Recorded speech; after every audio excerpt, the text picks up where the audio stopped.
You were told the walls of Jericho fell because of faith. That trumpet sounded, people shouted, and stones simply collapsed beneath divine power. A miracle, clean, instant, supernatural. But buried beneath the surface of that story is a detail historians, engineers, and military theorists have spent decades trying to explain away. Because the biblical account does not describe chaos. It describes coordination, precision, repetition, timing. The priests march in formation. The shofar sound in synchronized intervals. The city is encircled for days under strict ritual control. And on the final pass, a prolonged blast is unleashed before the walls fail. That is not random religious theater. It reads like an operation. Tonight, we investigate a theory so controversial most biblical scholarship avoids entirely. What if Jericho was not destroyed by brute force? What if the priests of ancient Israel understood something about sound modern civilization would not rediscover for thousands of years? Because resonance is real. Frequency can destabilize matter. Entire bridges have collapsed from synchronized vibration. Glass can explode when exposed to the right acoustic pitch. Modern militaries have experimented with sonic crowd control weapons capable of disorientation, nausea, panic, and structural stress. And the question sitting at the center of Jericho has never gone away. Could the shofars have functioned as more than instruments of worship? Could ritual sound have been weaponized? This is not a conversation about disproving faith. It is about whether the biblical writers preserve a memory of acoustic engineering so advanced it was later absorbed into miracle language because the original mechanics no longer survived. The deeper you go into the account, the stranger it becomes. Joshua chapter 6 described an operation unlike any conventional siege in the ancient world. No battering rams, no siege towers, no tunneling beneath foundations, no starvation blockade. Instead, the Israelites march, silently, once per day for 6 days. 7 priests carry 7 ram horn trumpets before the Ark of the Covenant, while armed men advance ahead of them and rear guards follow behind. The formation moves like a controlled ceremonial machine. Then on the 7th day, the pattern changes. 7 circuits. Not 1, but 7. The priests continue blowing the shofars. The people remain under command. Then Joshua gives the order, "Shout, for the Lord has given you the city." A prolonged blast sounds. The people cry out, and the walls collapse. For centuries, the event has been framed purely as supernatural intervention. But historians studying ancient warfare have long struggled with the tactical logic of the story. Because from a military perspective, the operation is bizarre unless the sound itself mattered. Ancient armies did use psychological warfare. Trumpets intimidated enemies. Drums coordinated movement. Rhythmic chanting created fear before combat. But Jericho's ritual structure goes beyond morale tactics. The repeated marching patterns suggest calibration, repetition, synchronization. And that raises a disturbing possibility. The Israelites may not have been trying to frighten the walls. They may have been trying to tune them. To understand why that matters, you have to understand resonance. Resonance occurs when an object vibrates at the precise frequency matching its natural structural oscillation. When that happens, energy transfer multiplies dramatically. Small repeated vibrations become amplified until the structure destabilizes. Modern engineering treats resonance with extreme seriousness because even minor harmonic synchronization can produce catastrophic collapse. In 1940, the Tacoma Narrows Bridge twisted apart under sustained oscillation caused by wind interacting with the bridge's resonant frequency. The force was not explosive. It was cumulative. Tiny synchronized vibrations amplified over time until steel tore itself apart. The bridge became one of the most famous demonstrations of resonance failure in modern history. Now imagine ancient limestone fortifications. Jericho's walls were not solid monolithic barriers. Archaeological evidence suggests layered mud brick and limestone reinforcement systems vulnerable to vibration stress, particularly at foundational weak points created by heat, erosion, and age. If synchronized low-frequency sound repeatedly struck those weaknesses, especially alongside rhythmic marching vibrations from thousands of people moving in coordinated patterns, the resulting harmonic pressure could theoretically magnify structural instability. Not instantly, not magically, gradually. That distinction matters, because the biblical text never says the walls exploded outward. It says they fell beneath themselves. A collapse, not a detonation. Now consider the instrument itself. The shofar was not designed like a modern trumpet. It produced harsh, uneven, penetrating frequencies rich in overtones and acoustic distortion. Ram horn acoustics create layered harmonic frequencies capable of carrying extraordinary distances in dry climates like the Jordan Valley. Modern acoustic analysis of shofars has shown that their irregular spiral structure creates complex sonic interference patterns unlike the cleaner resonance of modern brass instruments. The sound cuts violently through open terrain. Primitive, raw, unstable. Exactly the kind of waveform capable of creating unpredictable harmonic interaction with physical structures. And then there is the number 7. In biblical literature, 7 symbolizes completion and divine perfection. But ritual repetition also serves another purpose in acoustic systems. Repetition builds cumulative vibration exposure. Every lap around Jericho may have functioned like another pulse against the city's structural integrity, not random marching. A sustained resonance cycle. The priests become operators. The city becomes an instrument under pressure. Now here's where the theory becomes even darker. The Ark of the Covenant sits at the center of the formation. The Ark is one of the most mysterious objects in the Hebrew Bible. Descriptions surrounding it repeatedly involve dangerous energy phenomena. People touching it die instantly. Priests approach it under strict ritual protocols. It emits terrifying power associated with divine presence. Some fringe researchers have proposed electromagnetic explanations. Others suggest symbolic theology. But within the Jericho operation, the Ark occupies the precise center of the sonic formation like a focal point. If the priests believe the Ark amplified divine power, the ritual may have encoded a forgotten technological function beneath theological language. That possibility sounds extreme until you examine ancient civilizations more broadly. Across the ancient world, sound was repeatedly associated with construction, healing, and sacred architecture. Egyptian temples were built with resonance chambers. Greek amphitheaters manipulated acoustic projection with astonishing precision. Megalithic sites across the world display unexplained sound properties where certain frequencies produce unusual vibration effects inside stone chambers. At Chavindahuantar in Peru, underground acoustic tunnels manipulated ritual sound to induce psychological terror among initiates. In Malta's Hypogeum temple complex, low-frequency male chanting creates whole-body resonance, effects still measurable today. Ancient civilizations understood sound far more deeply than modern people often assume. And in the ancient Near East, sound was never merely entertainment. It was sacred force. Creation itself begins through speech in Genesis. God speaks reality into existence. Sound becomes creative power.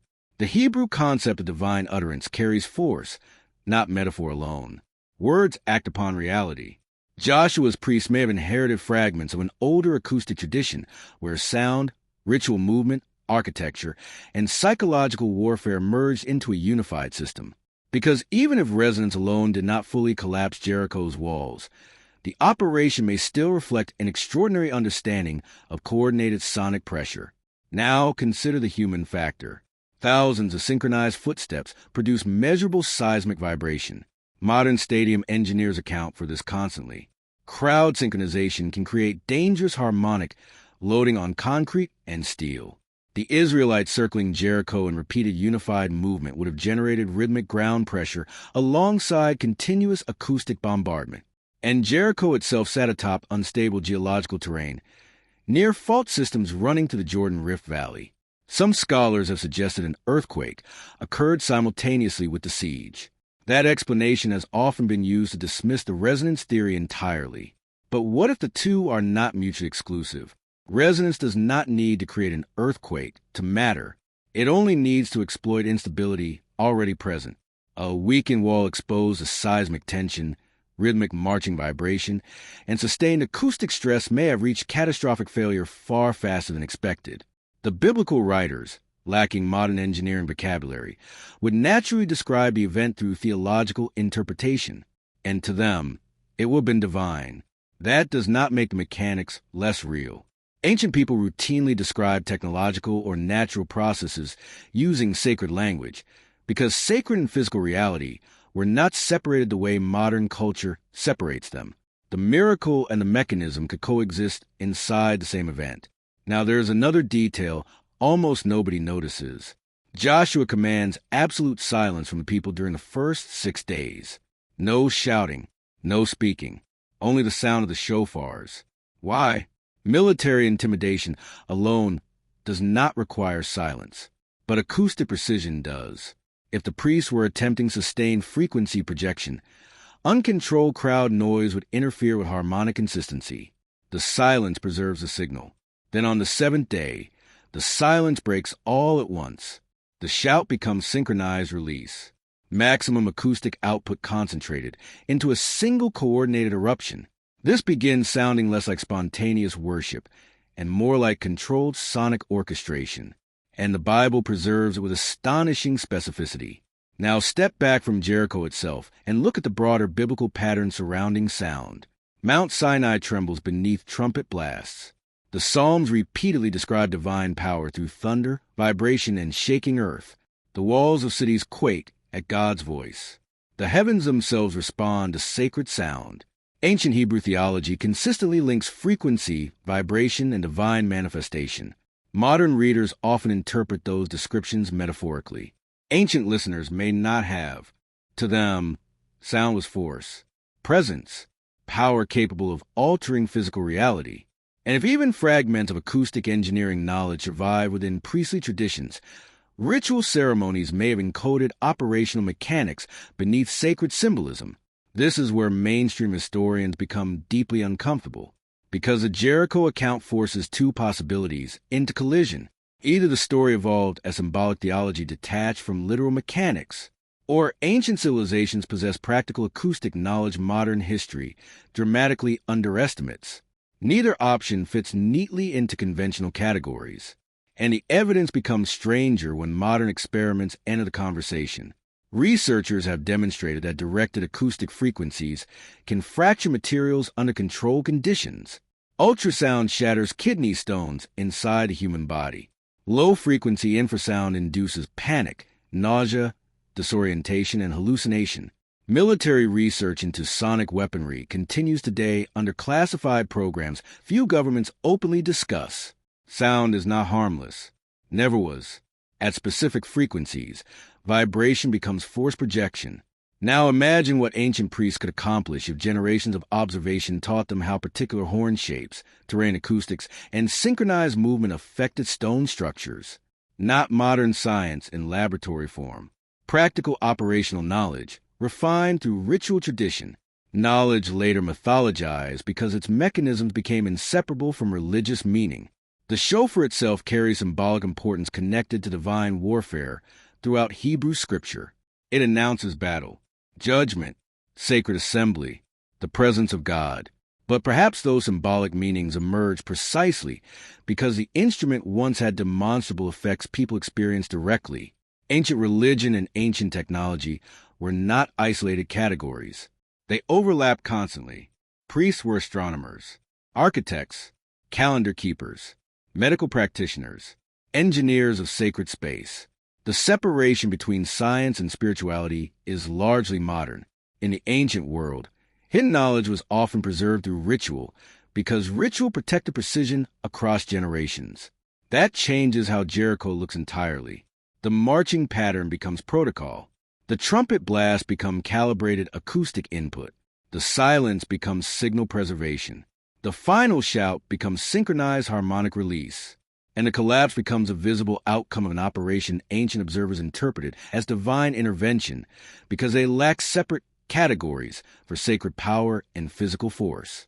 Now, does this theory prove Joshua possessed a literal sonic superweapon? No. There is no surviving device, no ancient blueprint, no archaeological evidence conclusively demonstrating engineered resonance warfare at Jericho. That matters. But absence of evidence is not evidence of impossibility. What survives is the structure of the narrative itself. And the structure repeatedly emphasizes sound, synchronization, repetition, vibration, timing, and coordinated ritual precision in ways extraordinarily unusual for ancient siege literature. The Bible could have described brute force conquest. Instead, it describes acoustic ceremony. That choice remains historically fascinating, whether one approaches a text as believer, skeptic, historian, or engineer, because somewhere beneath the theological language sits an operation ancient writers considered important enough to preserve in remarkable detail. And perhaps the most unsettling possibility is this. The people closest to the event may not have distinguished miracle from mechanism at all. To them, the resonance was divine, the frequency was sacred, the collapse was the power of God moving through sound itself. Modern culture demands categories: natural or supernatural, science or faith, physics or miracle.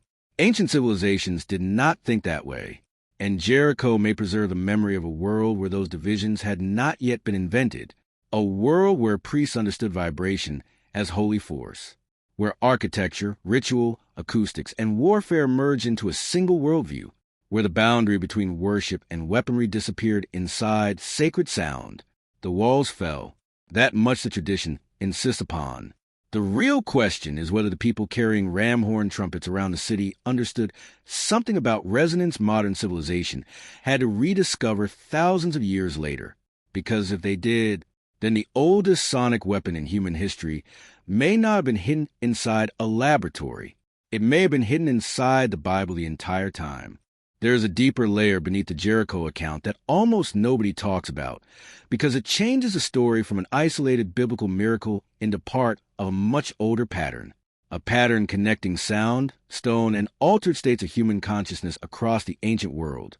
Because if the priests at Jericho were using resonance intentionally, then the walls themselves may not have been the only target. The human nervous system responds to frequency too.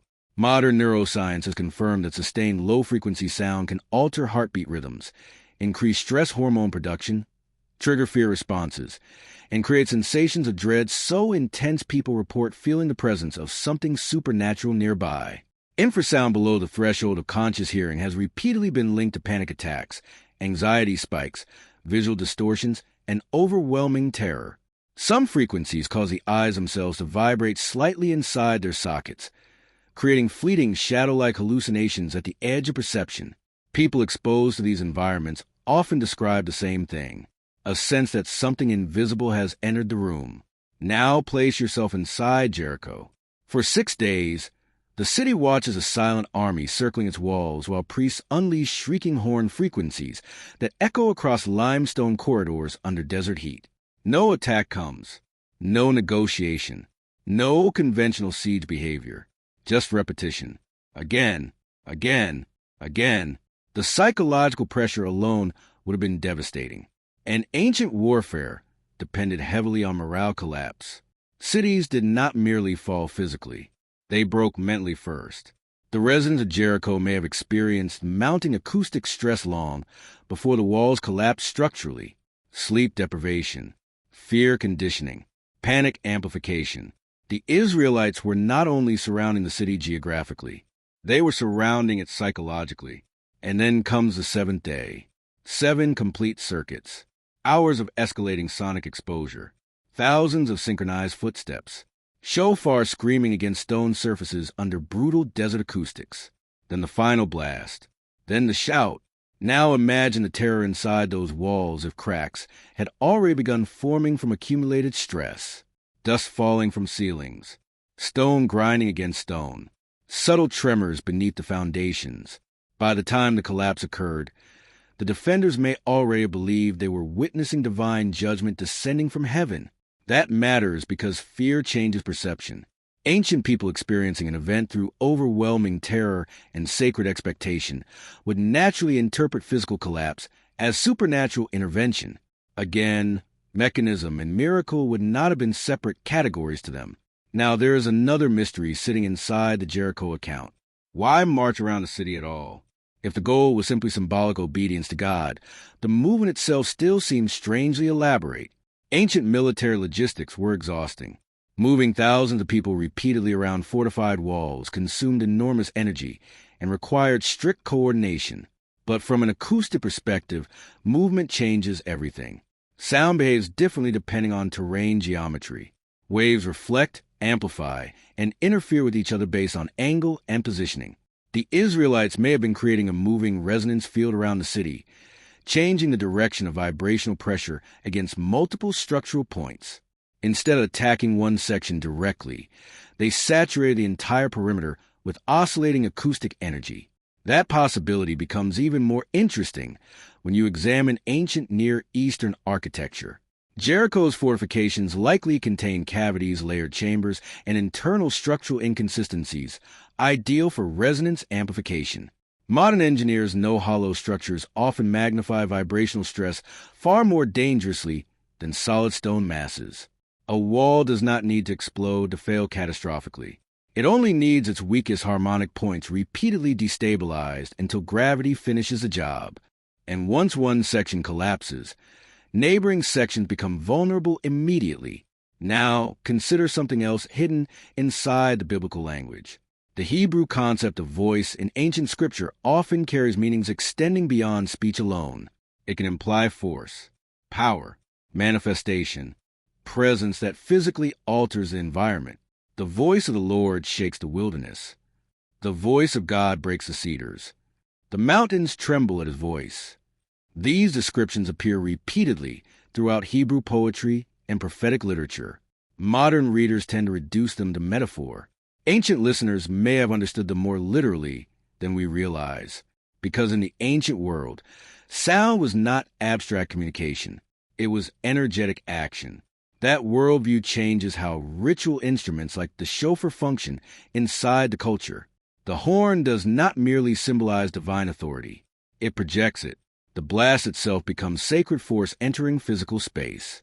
And this idea did not disappear after Jericho. Throughout history, civilizations continued exploring the connection between sound and matter. Tibetan monks used harmonic chanting capable of producing extraordinary resonance effects within temple chambers.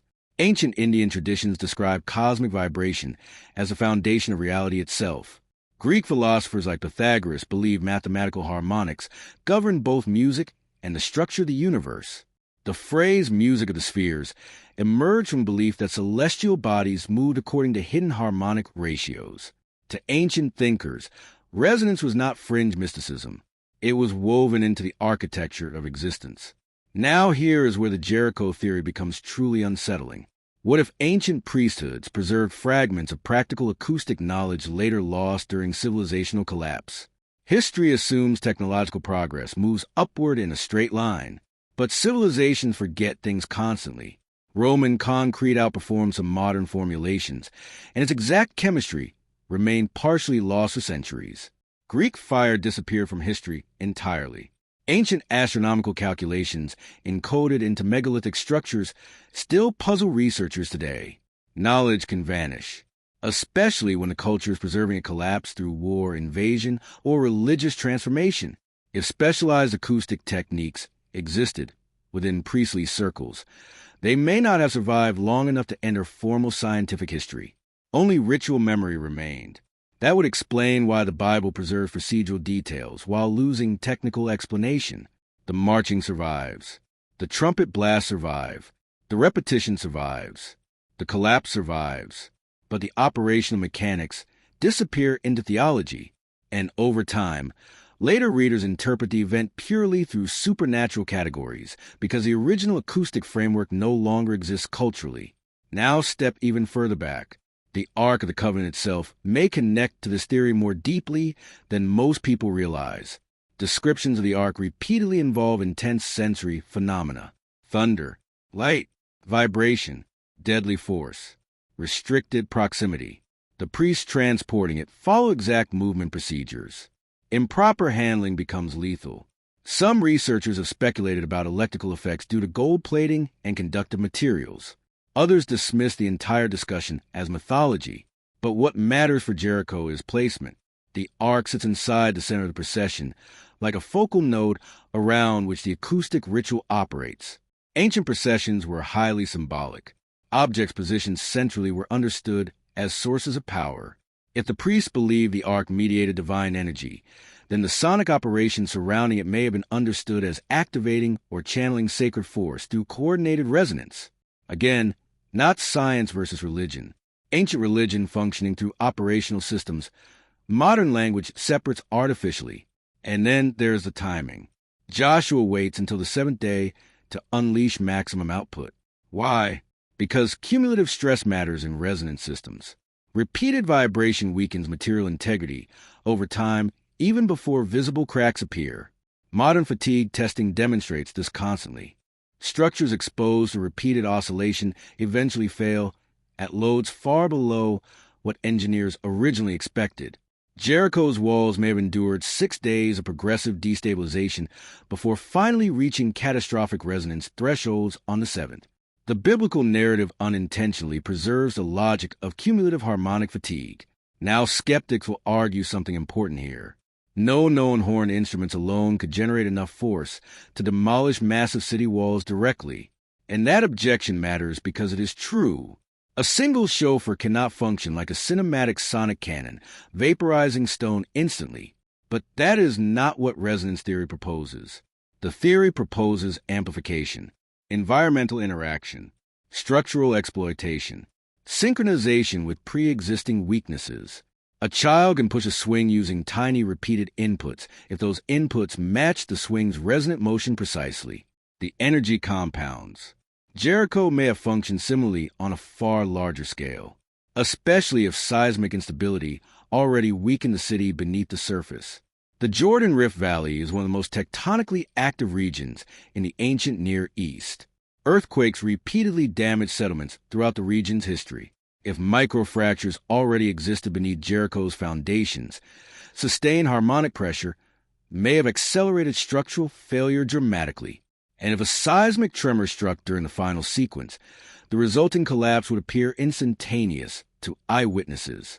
Divine judgment descending precisely at the climax of sacred ritual. Now ask yourself something uncomfortable. Would ancient people even distinguish between natural resonance and divine action if the priests intentionally orchestrated the conditions producing the collapse? Probably not, to them. Understanding the mechanisms of creation would itself reflect divine wisdom. The operation would still be sacred, still miraculous, still understood as a power of God moving through sound, timing, ritual, and matter together. Modern categories fracture reality into separate compartments ancient civilizations never recognized. Physics here, religion there, engineering separated from spirituality. Jericho may belong to a world before those divisions existed. And perhaps that is why the story still unsettles modern readers. Because deep beneath the miracle narrative lies a possibility that ancient priesthoods understood vibrational principles far more practically than history comfortably admits. Not advanced technology in the modern industrial sense. Something stranger. Empirical acoustic knowledge preserved through ritual tradition instead of scientific institutions. Knowledge encoded into ceremonies because ceremonies survive longer than textbooks during collapse. The priests blow the horns because that is what the ritual demands. But the ritual itself may once have existed because generations discovered the effect worked. That possibility changes everything about how ancient sacred traditions are interpreted, because suddenly temples become acoustic laboratories. Chanting becomes frequency manipulation. Sacred architecture becomes resonance engineering. And biblical miracles become events where physical mechanics and theological interpretation fuse together inseparably. Now imagine how terrifying such knowledge would appear to surrounding civilizations. An army arrives carrying no siege engines, only priests, trumpets, an ark feared for its deadly power. Then the walls fall anyway, whether through resonance, seismic instability, psychological collapse, divine intervention, or all for operating together. The result would feel apocalyptic to eyewitnesses, and stories of that event would spread across the ancient world rapidly. The God of Israel does not merely conquer armies. He commands a fabric of reality itself. Stone responds to him. Sound becomes his weapon. Cities collapse at frequencies carried through sacred breath. That image is far more terrifying than conventional warfare. And perhaps that is exactly why the story survived for thousands of years. There is one final layer to the Jericho account that transforms the entire story from ancient warfare into something far more dangerous. Because if resonance truly played a role in the collapse, then Jericho was not simply a battle. It was a demonstration. a public display of power designed to send a message across Canaan before Israel fought another major campaign. And psychologically, it worked. The biblical text itself records that fear spread rapidly after Jericho fell. Kings began forming alliances. Cities panicked. Rumors multiplied. Not because Israel possessed overwhelming military numbers. They did not. What terrified surrounding nations was a belief that Israel's God could manipulate reality itself. Imagine hearing the reports secondhand. No siege engines. No prolonged assault. No starvation blockade. Only priests walking in silence around a fortified city, while strange horn blasts echoed across the valley for days. Then suddenly the walls collapse. To ancient ears, that does not sound like war. It sounds like cosmic judgment. And psychological terror is one of the most effective weapons in human history. Now consider the possibility that Jericho's destruction became legendary precisely because nobody fully understood how it happened. Even eyewitnesses may not have comprehended mechanics. They only knew the sequence. The marching, the sound, the vibration beneath their feet, the sudden collapse. Ancient people often experienced sophisticated phenomena without possessing the scientific language to describe them formally. A person can witness electricity without understanding electrons. They still know the power is real. Jericho may represent one of those moments where observable physical effects became absorbed into sacred memory because no technical vocabulary existed to separate mechanism from miracle.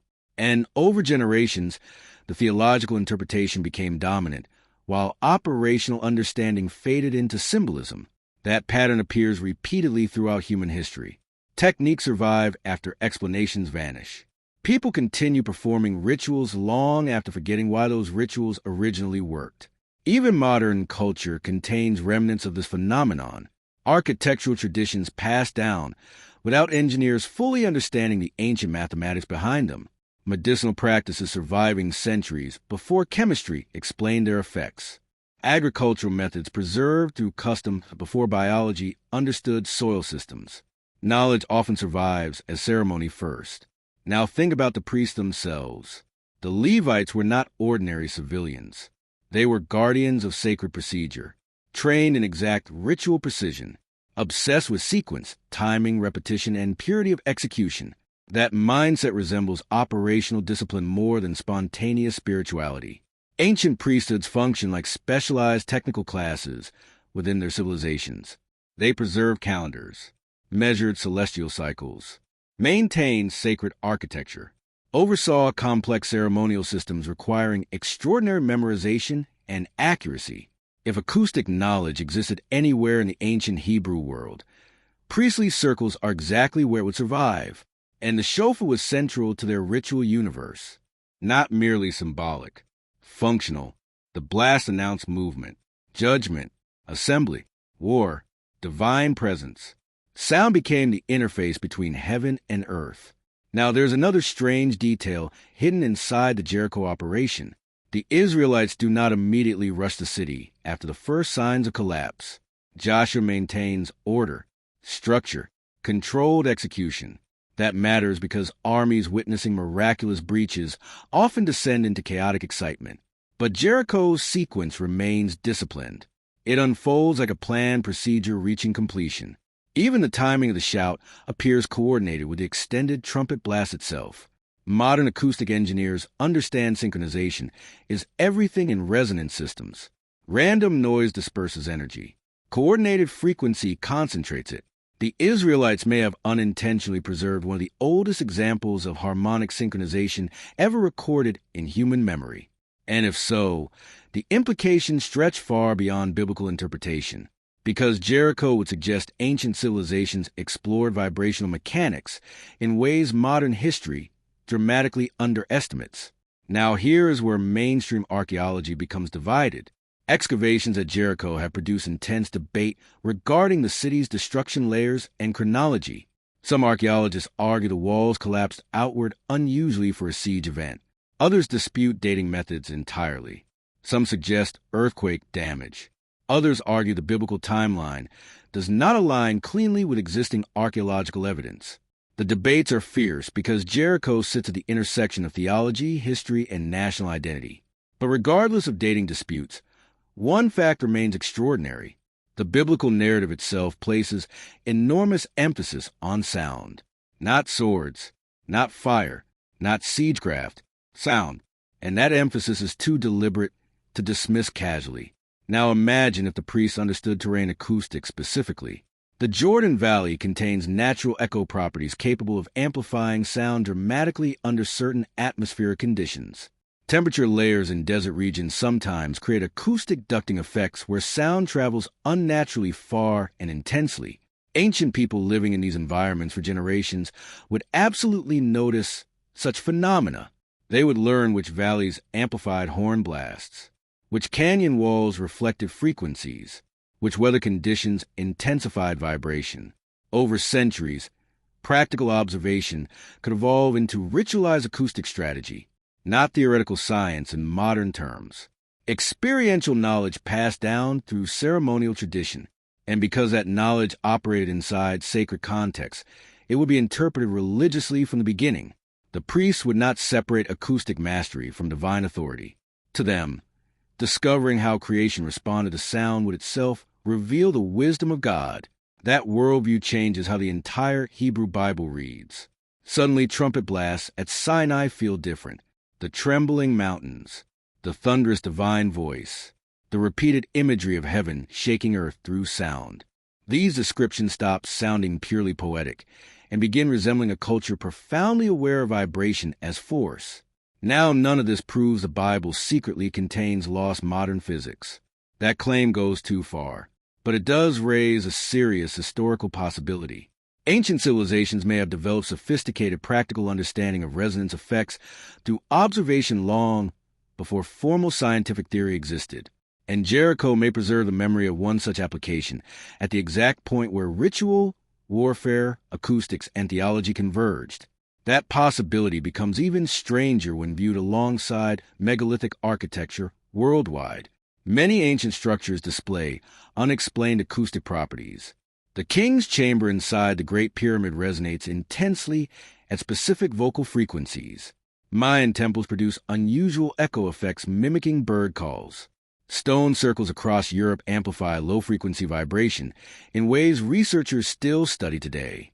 Again and again, ancient sacred spaces appear designed with acoustic awareness modern culture underestimated for centuries. Why? Because sound affects human beings profoundly. It alters emotional states, changes perception, coordinates collective behavior, creates trance conditions, generates fear, amplifies authority. A civilization mastering ritual acoustics would possess extraordinary psychological influence even without advanced machinery. And if those same principles occasionally interacted with structural resonance in architecture, the effects could appear supernatural to observers. Jericho may represent the most dramatic surviving memory of such an event.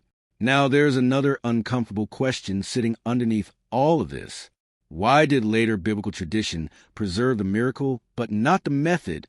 Because civilizations simplify their own past constantly. Operational knowledge often becomes mythologized over time, especially when the original specialists disappear. Once the priesthood maintaining precise acoustic procedures collapses or scatters, future generations inherit only fragments. The ritual survives. The explanation fades. Eventually, the event becomes pure miracle narrative because nobody alive remembers mechanics anymore. That process happens throughout history repeatedly. Ancient engineering achievements become attributed to giants, gods, or magic after the technical traditions sustaining them vanish. Jericho may have undergone the same transformation. A real event, a real collapse, a real acoustic operation. Then centuries of retelling absorb the mechanics into theology, because theology is what survives cultural collapse most effectively. And perhaps that is why the story still feels strangely detailed compared to other conquest narratives. The number of circuits matters. The timing matters. The silence matters. The trumpet blasts matter. The sequence matters. Those details remain preserved because they were operationally important once, even if later generations no longer understood why. Now step into minds of the defenders one final time. The city has endured nearly a week of escalating psychological pressure. Priests scream horn frequencies against the walls day after day. The ground vibrates beneath synchronized marching. Fear spreads through every household. Cracks may already be appearing. Then on the seventh day, the ritual intensifies beyond anything before. 7 circuits. Continuous sound. Hours of mounting tension. The defenders stand atop walls that may already be structurally compromised while staring down an army behaving unlike any military force they have ever encountered. Not shouting insults. Not launching attacks. Not negotiating surrender. Only ritual precision. Absolute confidence. And sound. Then the final blast comes. Thousands shout simultaneously. The city trembles. Stone begins failing. Sections collapse beneath dust clouds and screaming panic. At that moment, nobody inside Jericho would interpret the event as ordinary physics. It would feel like the universe itself had turned against them. And perhaps that emotional reality is the most important part of the story. Because ancient warfare was never only about destroying walls. It was about destroying certainty. Jericho's defenders did not merely lose a city. They witnessed the apparent collapse of natural order itself. The God of Israel seemed capable of commanding matter through sound, whether the mechanism involved resonance, seismic instability, divine intervention, psychological terror, or some combination modern language struggles to categorize. The effect on human consciousness would have been overwhelming. That is why the story survived. Not because ancient people were naive, but because something happened dramatic enough to carve itself permanently into collective memory. The walls fell. The sound came first.